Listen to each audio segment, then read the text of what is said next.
മുസ്ലിം ഉമ്മത്തിന് ഒരു കാരണവശാലും ചെയ്യാൻ പാടില്ലാത്ത കാര്യമാണ് ജന്മദിനാഘോഷം എന്നുള്ളത്. നമ്മുടെ ആഘോഷം നടത്തണമെന്നതിന് ഖുർആനിൽ ആയത്തുണ്ട്. റസൂലുള്ള കാണാത്ത ആയത്തും. പഠിച്ചാൽ നമുക്ക് കുറേ അനുഗ്രഹങ്ങൾ വന്നിട്ടുണ്ടല്ലേ. അതിൽ ഏറ്റവും വലുത് എന്താണ്? നബി സല്ലല്ലാഹു അലൈഹി വസല്ലം തങ്ങളാണ്.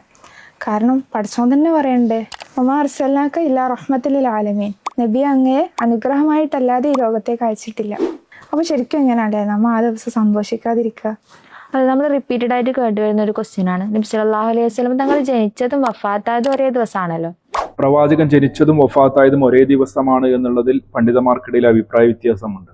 എന്നാൽ പ്രവാചകൻ വഫാത്തായി എന്നുള്ളത് റബീഉൽ അവ്വൽ 12-നാണ് എന്ന് സമസ്തയുടെ പുസ്തകത്തിൽ തന്നെ വളരെ കൃത്യമായി പറഞ്ഞു വെച്ചിട്ടുണ്ട്. എന്നിട്ട് എന്തുകൊണ്ടാണ് ആളുകൾ വഫാത്തിന്റെ പേരിൽ സങ്കടപ്പെടാണ്ട് സന്തോഷിക്കുന്നത് എന്നുള്ളത്?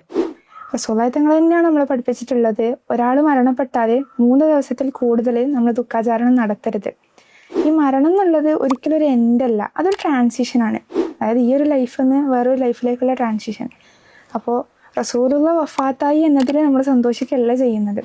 അല്ലാഹു തആല റസൂലുള്ളാഹിനെ ആ നിഅമത്തായിട്ട് നമുക്ക് തന്നതിൽ നമ്മൾ സന്തോഷിക്കുകയാണ് ചെയ്യുന്നത്. സഹോദരങ്ങളെ, നമ്മളിവിടെ സഹോദരിമാരിൽ നിന്ന് കേട്ട വിഷയം പ്രവാചകൻ റഹ്മത്താണ് എന്നും ആ റഹ്മത്ത് കൊണ്ട് സന്തോഷിക്കുക എന്നുള്ളത് കൊണ്ടാണ് പ്രവാചകന്റെ ബർത്ത്ഡേ ആഘോഷിക്കുന്നത് എന്നുള്ള ന്യായമാണ് അവർ പറഞ്ഞു വെച്ചിട്ടുള്ളത്. പിന്നെ അവർ പറഞ്ഞു വെക്കുന്ന പ്രവാചകൻ വഫാത്തായ ദിനത്തെ കുറിച്ചാണ്. ചില മുസ്ലിയാക്കന്മാർ സമൂഹത്തിന്റെ ഇടയിൽ തെറ്റിദ്ധരിപ്പിച്ച ഒരു വിഷയത്തെ കോട്ട് ചെയ്തുകൊണ്ടുള്ള സംസാരമാണ്. ഒരിക്കലും പ്രവാചകന്റെ ഈ ബർത്ത്ഡേ ആഘോഷത്തെ എതിർക്കുന്നവർ പ്രവാചകൻ വഫാത്തായ റബീഉൽ അവ്വൽ 12-ന് വർഷാവർഷം വരുമ്പോൾ നമ്മളൊക്കെ ദുഃഖിക്കുകയാണ് വേണ്ടത്, ദുഃഖാചരണമാണ് നടത്തേണ്ടത്, അതല്ലാതെ ബർത്ത്ഡേ സെലിബ്രേഷൻ അല്ല നാം നടത്തേണ്ടത് എന്ന് ആരും തന്നെ പറഞ്ഞിട്ടില്ല. ഇവിടെ വിഷയം എന്താണ്? മദീന വിങ്ങിപ്പൊട്ടിയ ദിവസമാണെന്ന് സമസ്തയുടെ ഖുതുബയിൽ പ്രവാചകന്റെ മരണവേദനയെ കുറിച്ച് റബീഉൽ അവ്വൽ മാസത്തിൽ സമസ്തക്കാരുടെ നുബാത്തിയ ഖുതുബയിൽ പറയുന്ന ഭാഗത്ത് പ്രവാചകന്റെ മരണവേദനയെ കുറിച്ച് വിവരിക്കുന്ന ഒരു രംഗമുണ്ട്. എത്രമാത്രം പ്രവാചകൻ വേദന സഹിച്ചിട്ടുണ്ട് എന്നും അത് കണ്ടു നിന്ന ഫാത്തിമ ബീവിയും ആയിഷ ബീവിയും ഒക്കെ എത്രമാത്രം സങ്കടപ്പെട്ടിട്ടുണ്ട് എന്ന് അവിടെ പറയുന്നുണ്ട്. അതേ പ്രവാചകന്റെ കൂടെ ജീവിച്ച, നമ്മേക്കാളേറെ പ്രവാചകനെ സ്നേഹിച്ച പ്രവാചകന്റെ സഹാബാക്കളും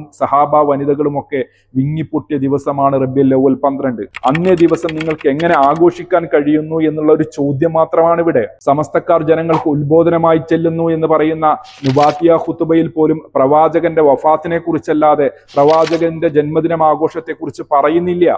അവിടെയാണ് നമ്മുടെ ചോദ്യം. പ്രവാചകൻ വഫാത്തായ ദിനത്തിൽ, മദീന സങ്കടപ്പെട്ട ദിനത്തിൽ നമുക്കെങ്ങനെ ആഘോഷിക്കാൻ കഴിയുമെന്ന്. പിന്നെ അവിടെ പറയുന്നത് റഹ്മത്ത് കൊണ്ട് സന്തോഷിക്കാൻ വേണ്ടി ആഘോഷം ഉണ്ടാക്കുന്നതിനുള്ള ന്യായമാണ്. വമാ അർസൽനാക ഇല്ലാ റഹ്മത്തൽ ലിൽ ആലമീൻ എന്നുള്ള ആയത്തോതിക്കൊണ്ട് പ്രവാചകന്റെ ബർത്ത്ഡേ ആഘോഷിക്കാൻ എങ്ങനെ തെളിവുപിടിക്കാൻ വേണ്ടി സാധിക്കും? മുസ്ലിയാക്കന്മാരെ സാധാരണ സൂറത്ത് യൂനുസിലെ 58-ാമത്തെ ആയത്ത് ഖുൽ ബിഫദ്ലില്ലാഹി വബിറഹ്മതിഹി ഫബിദാലിക ഫല്യഫ്റഹു എന്ന് തുടങ്ങുന്ന ആയത്താണ് അവിടെ ഓതാറുള്ളത്. അവിടെ റഹ്മത്ത് കൊണ്ട് ഉദ്ദേശം പ്രവാചകനാണ് എന്നും ആ പ്രവാചകനെ കൊണ്ട് സന്തോഷിക്കുക എന്നുള്ളത് കൊണ്ടാണ് ആഘോഷം സംഘടിപ്പിക്കുന്നത് എന്നാണ്. അങ്ങനെ സന്തോഷത്തിന്റെ ഭാഗമായി കൊണ്ടാണ് പ്രവാചകന്റെ ജന്മദിനം ആഘോഷിക്കുന്നത് എന്നാണ് അവർ പറഞ്ഞു വെക്കുന്നത്. അങ്ങനെ പ്രവാചകന്റെ ജന്മദിനം ആഘോഷിക്കാൻ ഈ ജന്മദിനം ആഘോഷം എന്ന രീതി തന്നെ ആരിൽ നിന്ന് വന്നതാണ്? അത് ഞാൻ ഉറപ്പിച്ചു പറയുന്നു, നിങ്ങൾക്ക് സംശയം വേണ്ട, ക്രിസ്ത്യാനികളിൽ നിന്നാണ് ഈ ബർത്ത്ഡേ കഴിക്കൽ ആചരിച്ചു പോകുന്നത്. പ്രവാചകൻ റഹ്മത്താണ് എന്നും റഹ്മത്ത് കൊണ്ട് സന്തോഷിക്കണമെന്നും ആ റഹ്മത്ത് കൊണ്ട് സന്തോഷിക്കുക എന്ന് പറഞ്ഞാൽ പ്രവാചകന്റെ ജന്മദിനം ആഘോഷമാണെന്നും സഹാബാക്കൾക്ക് തിരിഞ്ഞിട്ടില്ലേ? അവർ ആഘോഷിച്ചിട്ടുണ്ടോ?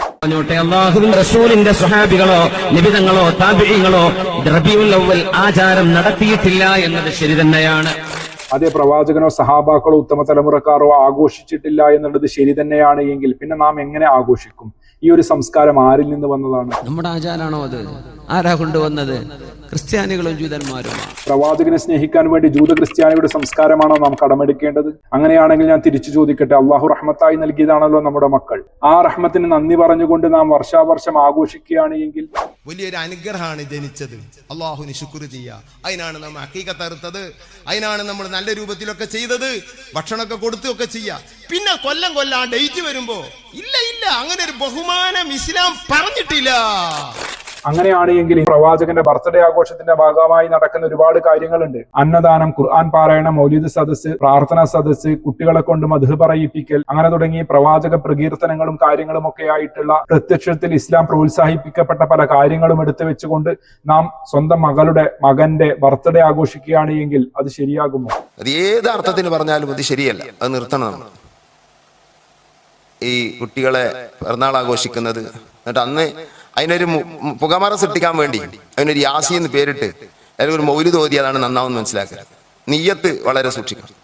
ഓരോ വിഷയങ്ങൾക്ക് ഒരു കോലം മാറ്റി ഒരു യാസീൻ ഉണ്ടാക്കിയതുകൊണ്ട് മാത്രമാണ് നന്നാവുന്നില്ല.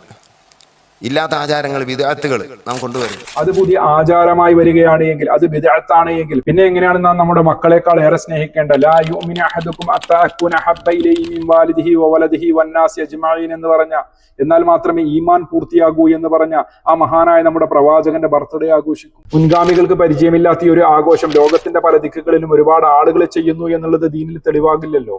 ഞാൻ ചെയ്താലും അത് അവർ ചെയ്തല്ലോ ഇവർ ചെയ്തല്ലോ, അത് ദീനിൽ തെളിവല്ല. ദീനിൽ തെളിവ് പരിശുദ്ധ ഹബീബും പരിശുദ്ധ ഖുർആനും അഇമ്മത്തുൽ അർബഅ പഠിപ്പിച്ചു തന്ന ഫിഖഹിന്റെ ഉലമാഉമ അവർ പറഞ്ഞോ എങ്കിൽ നമ്മളത് സ്വീകരിക്കും. അവർ പറയാത്തിടത്തോളം കാലം ഇന്നാള് ചെയ്തില്ലേ, അവർ ചെയ്തില്ലേ, ഇവർ ചെയ്തില്ലേ, അത് ദീനിൽ തെളിവല്ല. അവരും പടച്ചോനായിക്കോട്ടെ, ശരീഅത്തിന്റെ ഒരു നിയമമുണ്ട്. ശരീഅത്തിനൊത്ത് വരുന്ന കാര്യങ്ങൾ നമുക്ക് ചെയ്യാൻ പാടുള്ളൂ, അല്ലാത്ത ചെയ്യാൻ പാടുള്ളതല്ല. ഇത് ഒരു മുസ്ലിം ലോകത്ത് എവിടെ പോയി ജീവിച്ചാലും അവന്റെ അഖീദ ഇതാണ്. ആ അഖീദയെ കോംപ്രമൈസ് ചെയ്യാൻ പാടില്ല. അങ്ങനെയാണ് പിന്നെന്താ വ്യത്യാസം?